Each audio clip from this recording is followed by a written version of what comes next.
Hello guys, welcome to Whiteoaks Organic Farm. I'm here today doing a spot of harvesting of the salad leaf for the deliveries tomorrow in the dairy area, which we are not delivering to next week. Actually, we are taking a break from the harvesting and the deliveries for a week. Next week we hope to be back on Monday the 20th, all being well. But the harvesting and the work on the farm will continue. It also gives an opportunity for everything out in the fields and that are currently in the glass house to give it a little boost. I'm just going to show you around everything in the glass house. I've been harvesting over here. In front of us here are dwarf garden peas. They were planted about a fortnight ago. You can see clearly that they're thriving in this glass house. This is a 150 foot square glass house. It really gives us an advantage with regards to crops coming on in the springtime. The heat in here today is incredible. We have vents open and doors open, everything's open, but it's still very warm. Here is, there's some rainbow chard in there, but it's the majority perpetual spinach. Again, folks, that'll be ready in maybe about a fortnight's time. It's doing particularly well from a planting that maybe 5 weeks ago they were planted. So we really had a slow start to the growing season with regards to February and up to the middle of March, but everything in here now has really got a really good boost, particularly the past week. Offered to the middle beds there, we've got dwarf peas. They're like a dwarf garden pea, so they'll really start to flower. You can see they're starting to flourish now already. These are little head lettuces. They're a baby gem or little gem, so all being well, these could be ready within the fortnight also. Again, they've been planted no longer than 2 weeks ago, thriving at the minute. This is a Serbiata head lettuce. It's a serrated edge lettuce. Roughly speaking, maybe a fortnight with the way weather is at the minute. A lovely head lettuce, just in time for salad season. To our right, it's the scallions, and the scallions again, key ingredient to any salad. And there's kohlrabi, is this little peculiar looking green leaf, purple leaf fella here. Kohlrabi is very popular in Germany. It means cabbage turnip in German. So again, you space them nicely in between each other and they form like a ball just off the ground. Again, it's good for stews and things like that.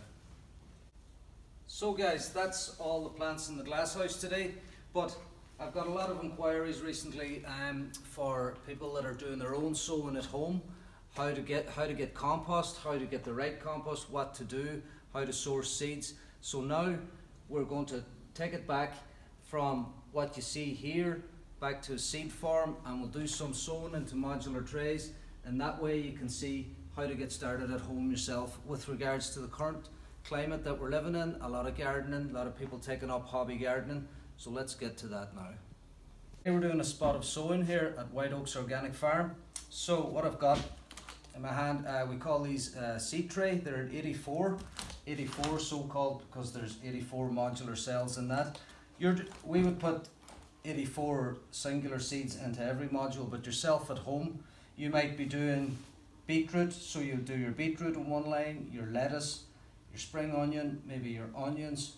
You would be putting them, and at each individual stage you would be putting your label along here, but this is what I'm doing today. So we put little indents, not too deep, into each module. It's so that the seed gets into kind of a little seeded boat type of position. We've got our lettuce seed called Suzanne. Get the seed from Tamar Organics. They're based in England, south of England in Cornwall. Compost that we're using, certified organic compost from Classman. It's a German firm, fully certified organic. So you can use different methods here. My one is simply, I'm grabbing a few of these. You can see how small they are. So you kind of, with your middle finger and your thumb, you're rolling a little seed out into every module like that.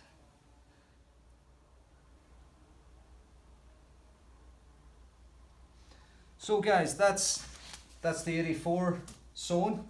Now, very important to just give you a reminder that you can water these and you can soak these trays before you get to the stage which I don't do it normally, because you can tend to over water it, and the problem with over watering, then the seed will rot down in the cell and it won't germinate, and you'll have no plants then at a later stage. But you simply get more of your compost now.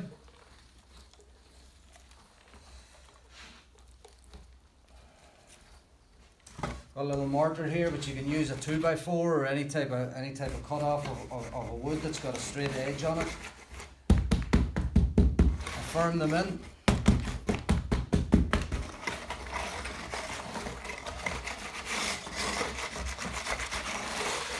So, put a tidy on there. You've got your 84, and so folks, there you go. That's Suzanne lettuce, and it's very important that you have the name of the lettuce and the date, today's date, on that with a permanent marker that I used. So I put that in around the middle of the tray. Why the middle of the tray? Because when it's at the edges of the trays, they can be, when you're transferring them or transplanting them, they can fall off, label gone. You at home would be going maybe from left to right here, so you'd be using, you know, all these cells for different crops. But that is how to sow seeds into modular trays.